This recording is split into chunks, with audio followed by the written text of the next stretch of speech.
Welcome to Business Structure Module on Business Development Academy.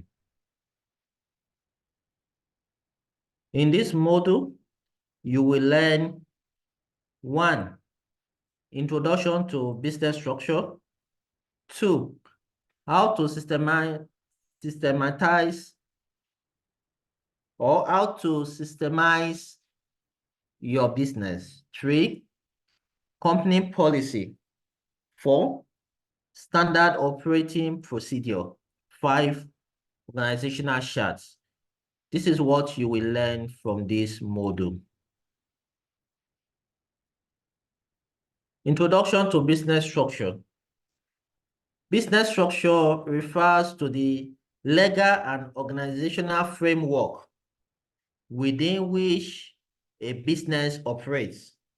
It defines how a company is organized, managed, and controlled, including its ownership, decision-making process, liability, and tax obligation. Common business structure include sole proprietorship, partnership, limited liability companies, each offering different advantages and disadvantages depending on the nature and goal of the business. So when we talk about business structure, look at your business as an entity separate from yourself in such a way that what will make the business to run in your absence, in such a way that you can travel for 2 weeks, 3 weeks, and the business is running well. The alerts are coming in. All right. So by the time we finish this module, you will know how you can run a business in your absence. So how to systemize your business. The first thing here is identify your processes. Break down your business operation into key processes from sales and marketing to operations and customer service. You need to sit down and write out every activity in your business, every activity, what you do. For example, in my business, one of my activities is to be receiving inquiries and requests from clients. And I do that through email and phone calls and WhatsApps. So that is a process. So when I was the only one doing this business, I did everything myself. The moment I employed somebody, I had to now document all the process. So if somebody call our organization, what is the first statement they will say? How do they respond to customer requests? What are the kind of requests that customers can ask? So I documented all the processes, and that is what I now use to train people that work with me. So with that, I'll be able to delegate my business properly in such a way that I can travel for 1 year. I'm sure my business will still be doing well. Another task that I was able to document was business plan writing. I did the writing myself when I started my business. I did all the writing. But when I started employing people, I now put together a document on how we write business plan in Diadetloe Business Hub. So any new people joining us, we take them through that training so they know the way we write, the way we organize things and stuff like that. If you look at the second process here, we say document procedures. Create clear step-by-step instructions for each processes, detailing responsibility, timelines, and required resources. So for example, you are a baker, maybe you bake bread. You are the only one that knows the recipe. It's time for you to begin to document the processes in such a way that the real trade secret of the business that you don't want to share out, you can prepare it in bulk in such a way that they just pick the recipe and put it inside the mixture. Are you getting it now? Because that's what makes your business different. So, but beyond that, every other processes must be well documented so that the business can be sustained over time. The reason why people die and their business dies with them is because of lack of documentation of processes and procedures. You understand now? So let's move to the next one. Implement tools. Leverage technology and software to streamline workflow, automate repetitive tasks, and track performance metrics. One thing is sure, once you start delegating your work, you need some form of reporting system to actually manage the workflow and what people are doing. And technology and softwares can help you to do that.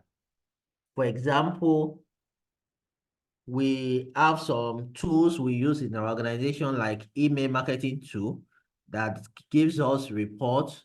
We have analytics that analyze website visits and their conversion and things like that. So implement tools. Another one is train your team.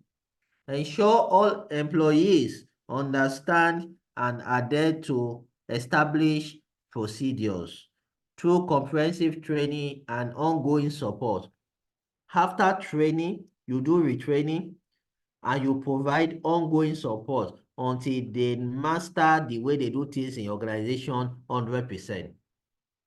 The next one is continuously improve. Regularly review and refine your systems to adapt to changing market conditions, address inefficiencies, and drive continuous improvement. You see, in your business system, one of your watchwords should be continuous improvement. You must deliberately improve your processes. You must deliberately improve your procedures so that they can be more efficient and more effective. Company policy is another document that you need in your organization.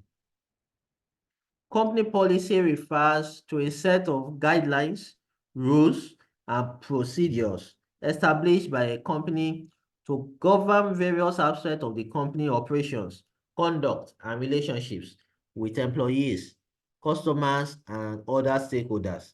These policies are designed to ensure consistency, clarity, and compliance within the organization. In some companies, they call it staff policy or staff document and things like that. Company policy is always good so that if anything happens in the business, your employee can always refer to it and say, if something like this happens, what is the next step? What are we supposed to do? And how do you prepare a company policy? If you are new to this, you can go online and search for company policy within your sector. You can see sample online that you can now adapt, remove what is not relevant, put in what is like an additional thing you want to add, and before you know, you will be able to have one for your company. And there are some companies that pay consultants to develop company policy for them. So if you are into writing, you can look at that. Another one is standard operating procedure. Standard operating procedure is a documented set of step-by-step instructions or guidelines aimed at ensuring consistency, efficiency, and quality in the execution of routine tasks or processes within an organization. They are essential for maintaining uniformity, enhancing productivity, facilitating training, and ensuring compliance with regulatory requirements and organizational standard. So that's standard operating procedure. Now, every business is, you must put a document together that is called standard operating procedure. That was what I did for my business plan writing. So there is a standard. You can't just write anyhow for us. Even when we work with freelancers, and especially people that have gone through our business plan writing and coaching program, they know the procedure. So they are able to work with us. If you want to engage external consultant, people to work for your business, you must be able to give them standards that they should operate by. The next thing I want to share with us is the component of an SOP. Typically includes, so if you want to put standard operating procedure together, this is an example. Clearly identify the procedure or task the SOP pertains to. That is the title. So you give it a title. For our own is on business plan. For some people is on bread manufacturing.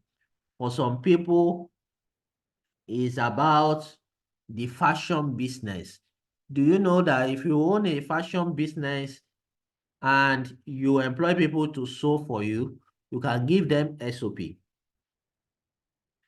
People that work in hotels, they have SOP. There is a way they clean in the hotel. There's a way they attend, the receptionist attends to customers' needs and requests.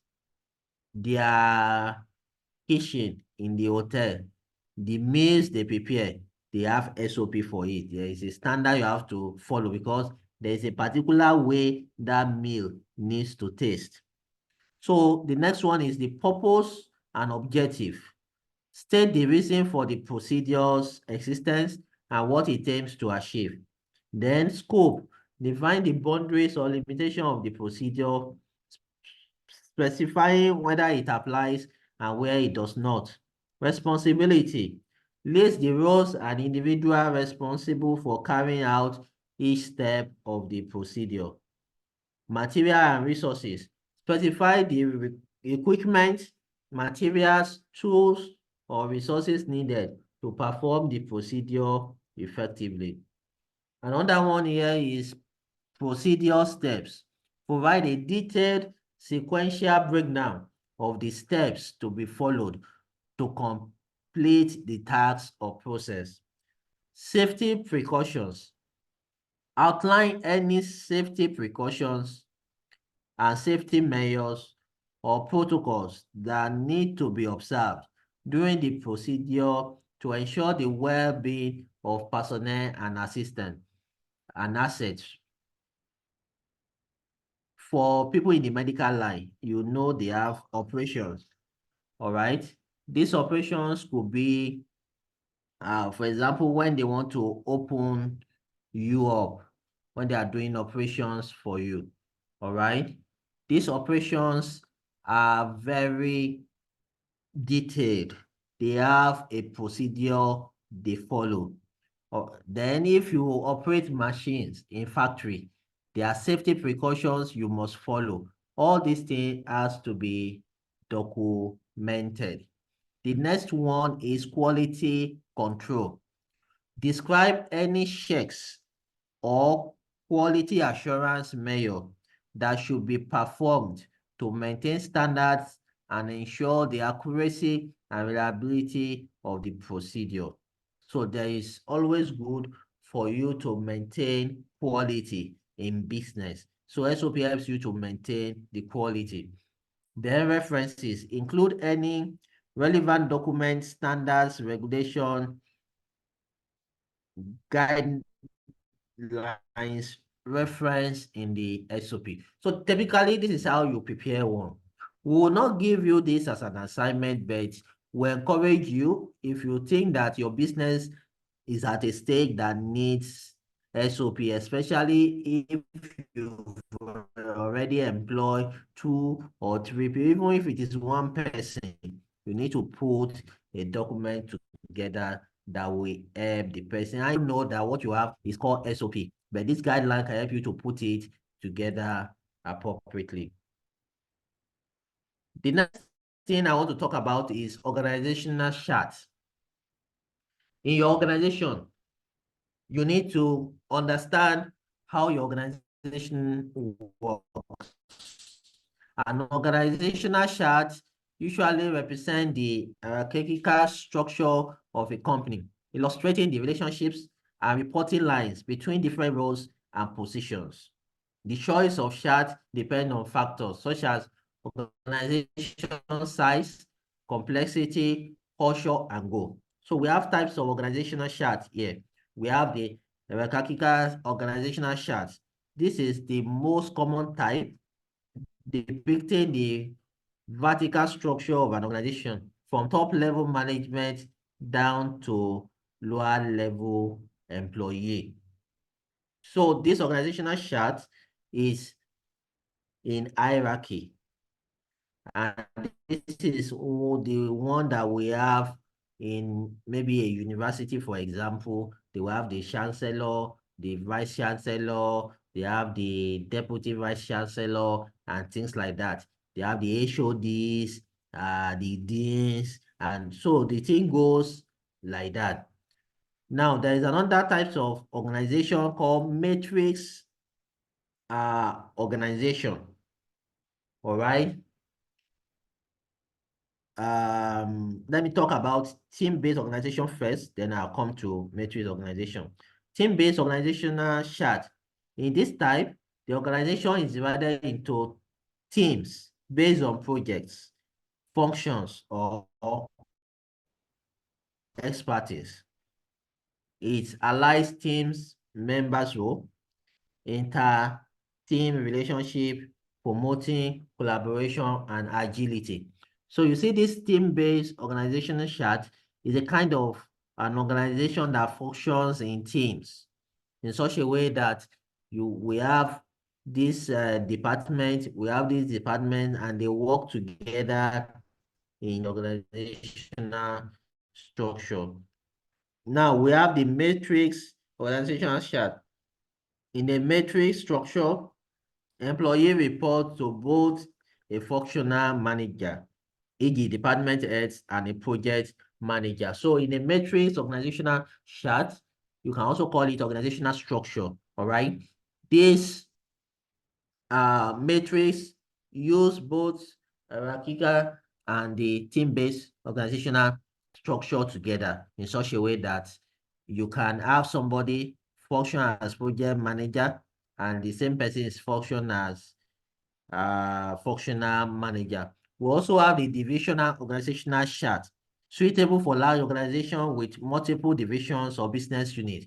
This chart groups employee based on the products or services, geography, regions they serve.